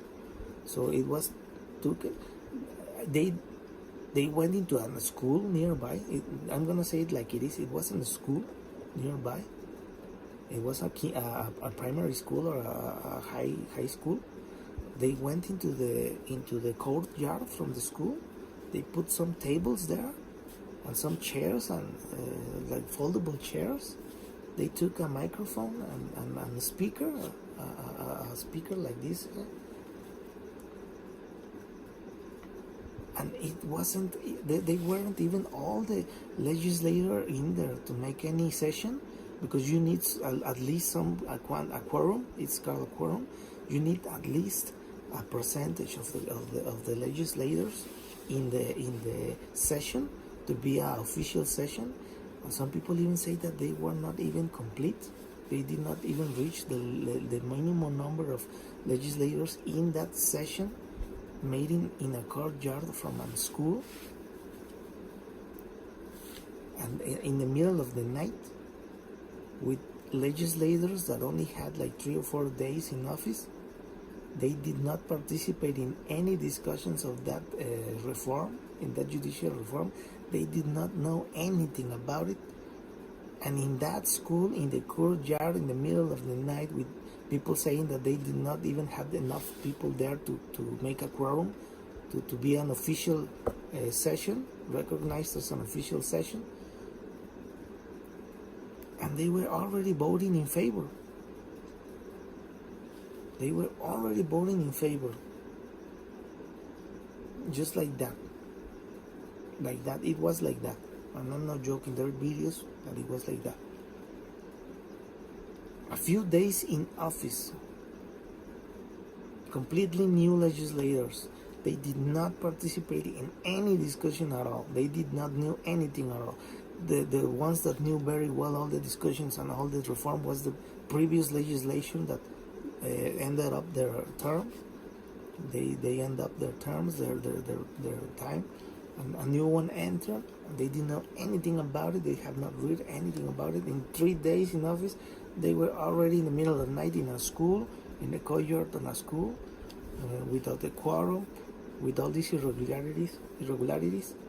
They were already voting in favor to pass to the higher chamber, like that level of corruption. And in the higher chambers, we had another spectacle where a senator was not even there to reach a majority. He said that it was kidnapped. This crazy stuff happening there, and a traitor was it was voting. It was going to vote against this reform, and they did not have the majority in the Senate. But a traitor from a conservative political party, and it was that person was under suspicion of corruption, and the traitor voted in favor, and that's how they passed this law again in the middle of the night. I mean. And that's how that criminal government did things in Mexico, destroyed Mexico in many ways. And now those same corrupt officials from that criminal government that we had in the past 6 years, I think that some officials from that corrupt government that are still in the new government, because some of those corrupt officials named under that criminal situation remained. One of them was involved in this. The teachers, they increased 9% the minimum wage from the teachers, and they asked 20 million people that they guaranteed 20 million people from the judicial election day, so they take them to vote. And some people even say that they were trying to tell them that those 20 million vote for someone or like this or that. And apparently they end up, some media outlets in Mexico say that they only managed to talk about 6 million. So do you imagine that situation? And a government official from the previous criminal administration still works in today's administration, and that person was involved in this minimal wage increase for the masters with the condition of guaranteeing at least 6 million votes in the judicial reform. And I don't know, I mean, there are suspicions that they even told them to which people, they even told them for who to vote. That's a suspicion. The 6 to 20 million they ask that they guarantee these quantities. Some people saying that there are suspicions that they might even told them from that they had to vote from some or two candidates. They tell them from to who to vote. So and that's not a democracy, of course, but in that situation happened a few years, and now we have the CNTE, the syndicate of teachers in Mexico manifesting themselves, in protesting in the Zócalo. I mean, a lot of bad situations comes from the previous administration. The previous administration, it is like a cancer to Mexico, and these autonomous entities destroyed this proposal of this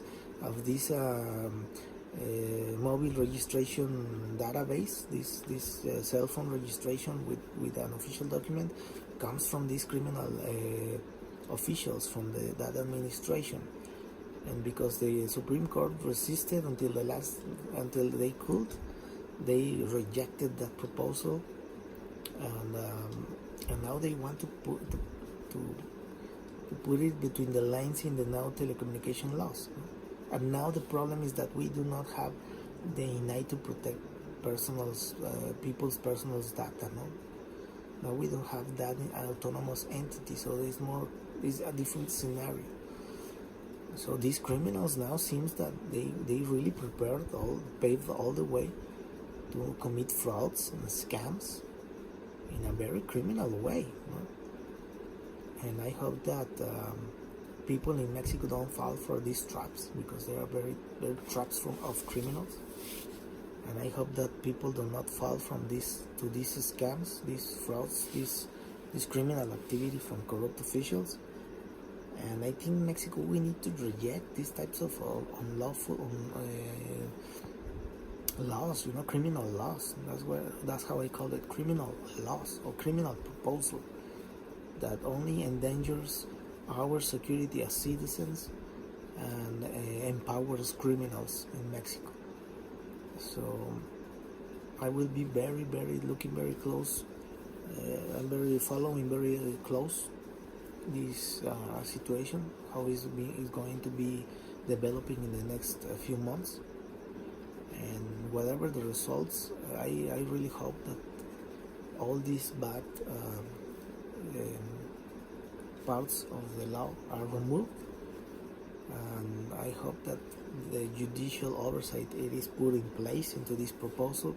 The notification to the users when an authority requests any information, it is put in there so we can be notified when any authority wants to request any information from us, and that they put very clearly and very specific which authorities are going to be requesting information from this type of data, that it is personal.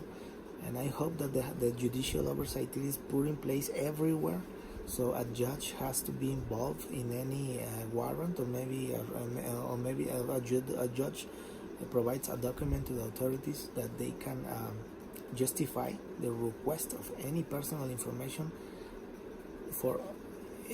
so we can, as citizens, be more relaxed in this type of laws, because we as citizens, if we saw judicial oversight, if we saw the notification of us, the users, when any authority wants any kind of information, that we are notified, and if we know very specifically which authorities are going to be able to ask for any information, of course that any citizens will feel more relaxed in this type of proposals, because we know how it's going to be handled, and we know it's going to be according to the best international practices, and it's going to have all the judicial logs, for saying it in a way, all these logs. So like logs, like this judicial involvement from a judge. So we have the tranquility, we feel more relaxed, in the sense that it is very more appropriate the proposal, respecting the Constitution, human rights, and reducing the possibilities of abuse of power, the corruption official, that this information ends up in hands of criminals, and we have the confidence that no frauds, no scams is being done behind our backs in our names or with our data. So with our data, personal data, or biometrics, or wherever you want, we feel comfortable and say, okay, my information is safe. There are a lot of checks and balances to avoid corruption, to avoid criminals to getting their hands into these data. But sadly, we don't feel that way as citizens when we see these type of proposals that only makes you think there are criminals trying to help other criminals, and it does not give you any sense of comfort when you see how they are proposed. The way they are redacted is very, very bad. Everyone is saying no, no, no, no, no. Every single one person that has participated in these debates of this law has said no to this type of situations. No, that's a big no-no. And we better see that this law is improved and has incorporated all these suggestions, these proposals from all these persons, all these people participating, specialists participating in these debates, so they can modify it, so they can improve it, they can add these judicial oversights, these notifications to the users, all this, they erase all these parts of the law that are illegal, that are not okay. This mobile register database is removed, and we can have a law that really creates a good environment in the telecommunications sea, or a good environment in the telecommunications universe.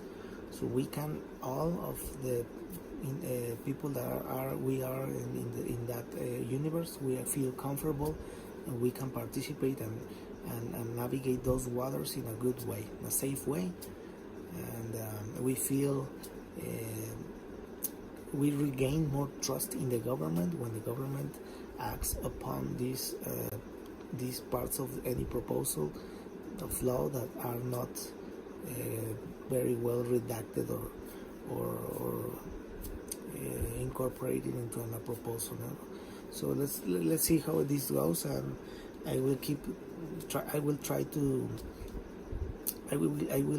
this exercise in English as well, because I realize that I need to practice a little bit more. I'm a little bit rusty in my English, so today I reckon that I need to keep practicing, of course. And so I will be doing this every once in a while, sporadically, randomly, in the morning, in the nights, I don't know, but I have to do it. And in that way I can reinforce my another language that I can speak, and keep maybe sharing these type of messages that reach to maybe another type of audiences or people that I have maybe my contacts as past friends, as people, acquaintances that might have some interest in this information because they live in Mexico. They want to know what's going on in Mexico. Well, we are not okay. Mexico is bad. We have a lot of corruption, rampant corruption. We have mayors from Jalisco that were involved in this Isaguirre ranch, where all these people were cremated, were assassinated, were disappeared, and apparently it was a crime where people get job offers. They went into an interview, they take them to this ranch, and they kidnapped them. They trained them to be criminals. They made them kill each other. They made them fight for their lives each other. They commit horrendous, heinous crimes. And apparently a mayor from that ranch, the mayor from that town, was involved with terrorists, with a terrorist criminal gang, allowing them to operate with impunity, and now is in prison. And Yeah, I mean, with that collusion between authorities and criminals or terrorists, no Mexican has trust in this government at all. I mean, I mean, we don't trust this government not a single second, because when we have this intolerable collusion, this unacceptable collusion between criminals and authorities from many levels. I mean, we have this contraband from diesel and I think it was gasoline yeah, I think it was diesel, gasoline, and gas. When we have officials involved in this corruption of smuggling oil and gas and diesel into the United States, even to overseas, and even with companies and officials from several points in the government, from many positions in government. So it is intolerable and unacceptable when we have governors that their visas have been revoked and they live in the United States, but they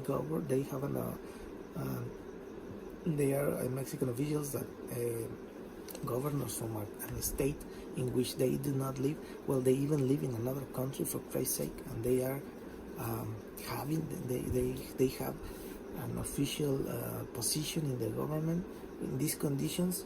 I mean, it's crazy to think about this, and the more you get to know how many things have happened in Mexico, the more insane it gets. And this type of initiatives, this type of proposal, you see red flags everywhere. You do not trust, not even for one bit, any government, any official, and any authority in Mexico having that type of information of biometrics. Of course, there is a lot of distrust or mistrust, and there's a lot of reluctance to trust any politician in Mexico with any personal information.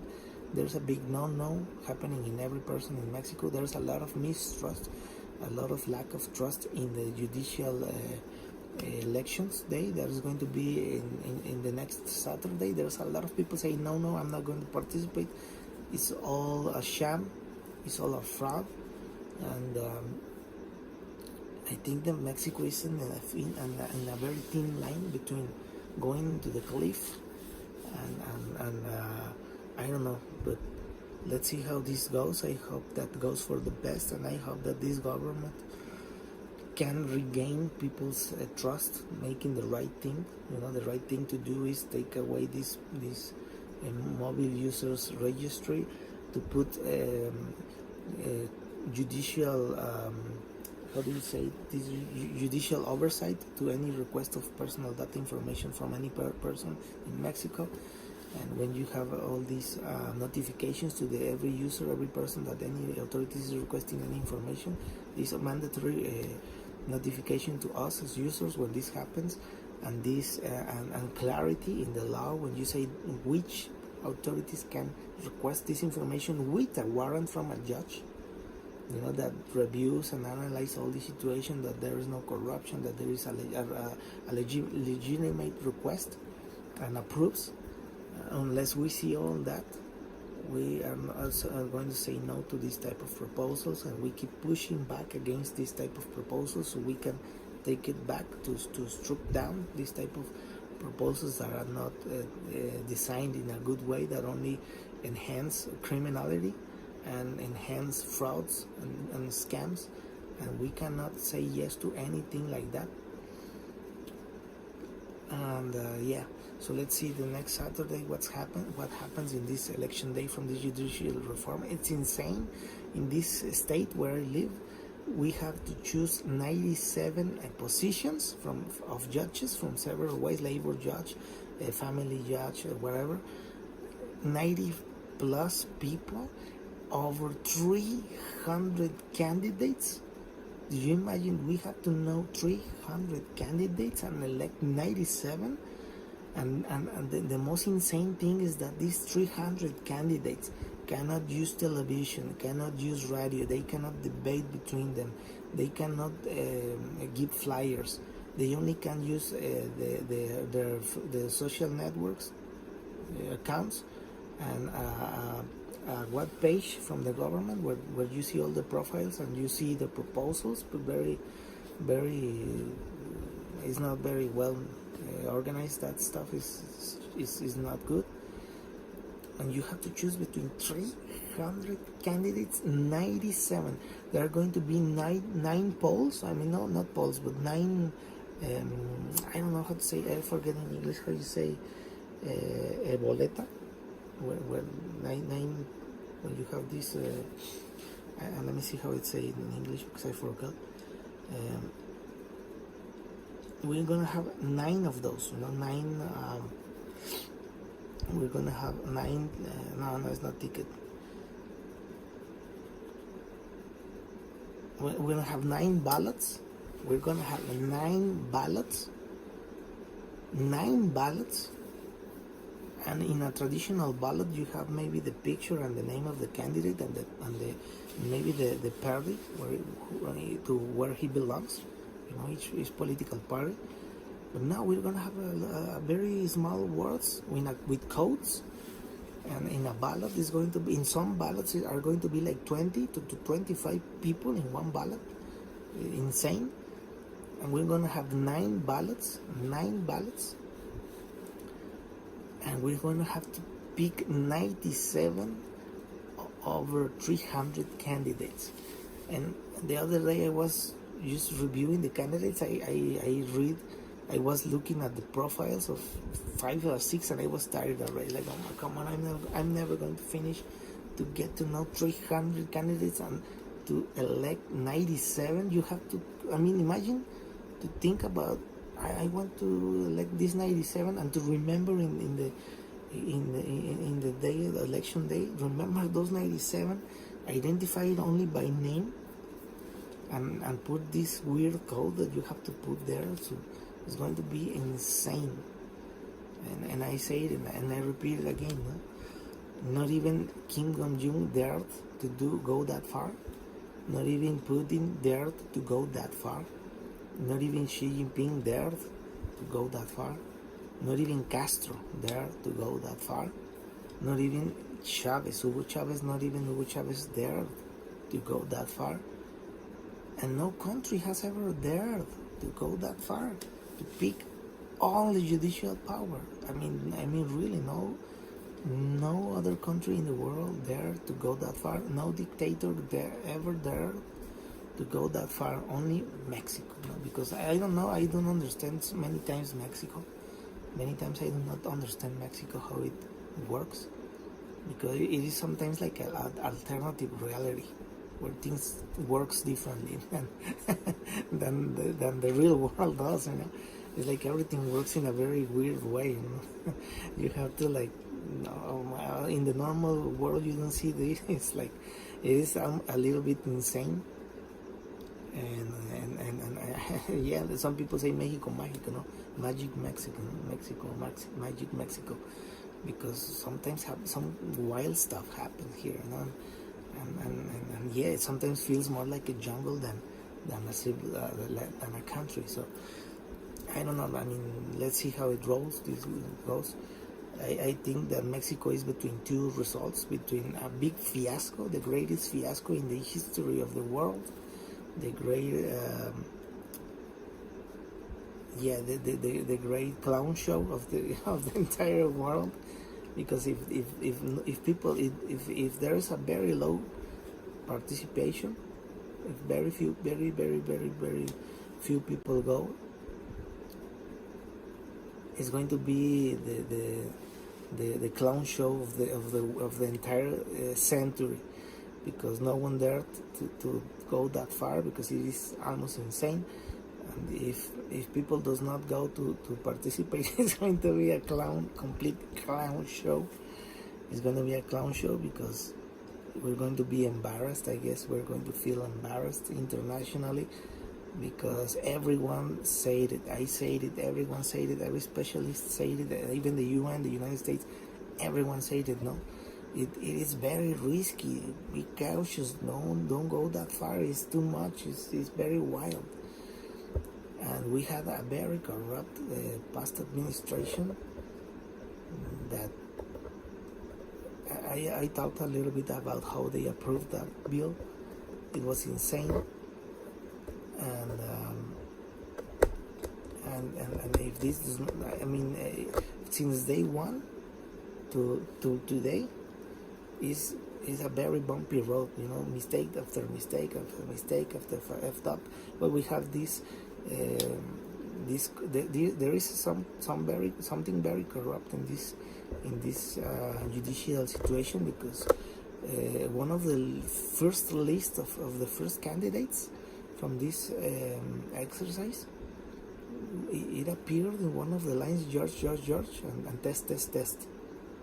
So there was a clear failure of the system, or a clear corruption situation happening over there, that made me remember in the United States a similar case that happened with George Santos, that it was a complete fraud. Everywhere you see it and saw it, it was apparently from Brazil, and his mom died in the 9/11. It was all a big fraud and scam and a lie, and it was called George Santos. Well, when here in the judicial reform appeared this George in one of the lists of the alleged pre-candidates from this for this election day.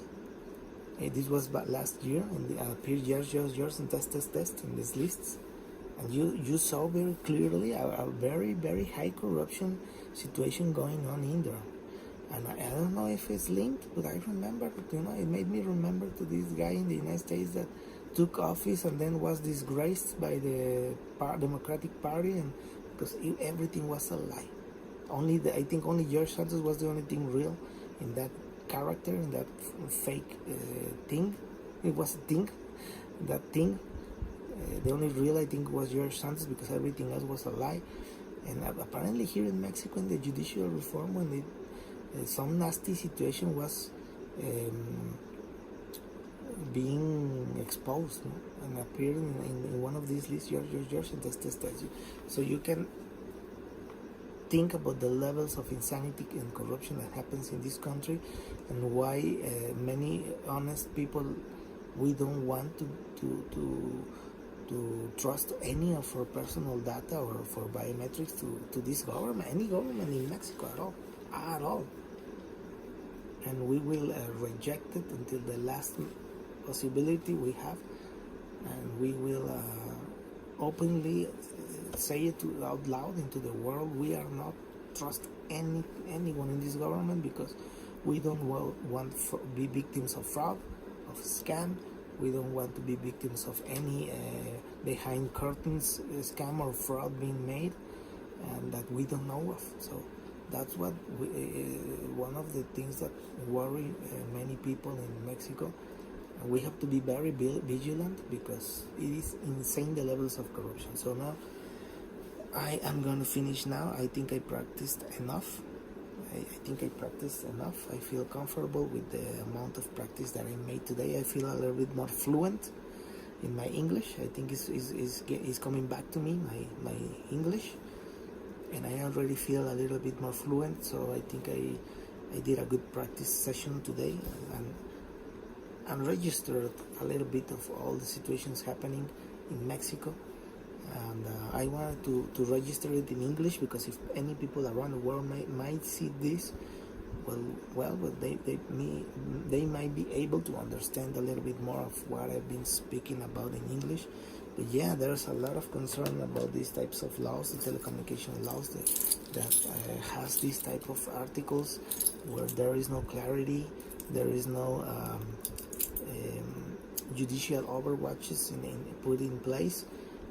There's a lot of ambiguity, as it is very not clear, is very unclear, and there is a lot of mistrust in putting certain type of personal or sensible data in the hands of any government, especially the Mexico government, because there's a lot of rampant corruption and very insane corruption, gross corruption. We have to remember that recently Norway sold any involvement, any actions, any investments that it had, withdraw any investments that it had on Pemex, Petróleos Mexicanos company of of oil company of Mexico, Pemex, and it said in the they made an official an official statement. I was going to say comunicado, but it's a statement, an official statement where they say that they withdraw any investments in Pemex because of a gross corruption. They say it because we detected a gross corruption. So sadly, Mexico has a lot of gross corruption, and yeah, it is nasty, and it's sad. No, sadly for us as Mexicans, we have a gross corruption going on in this country, and let's hope that this improves and gets better, that the corruption goes away and gets fixed. But in the meantime,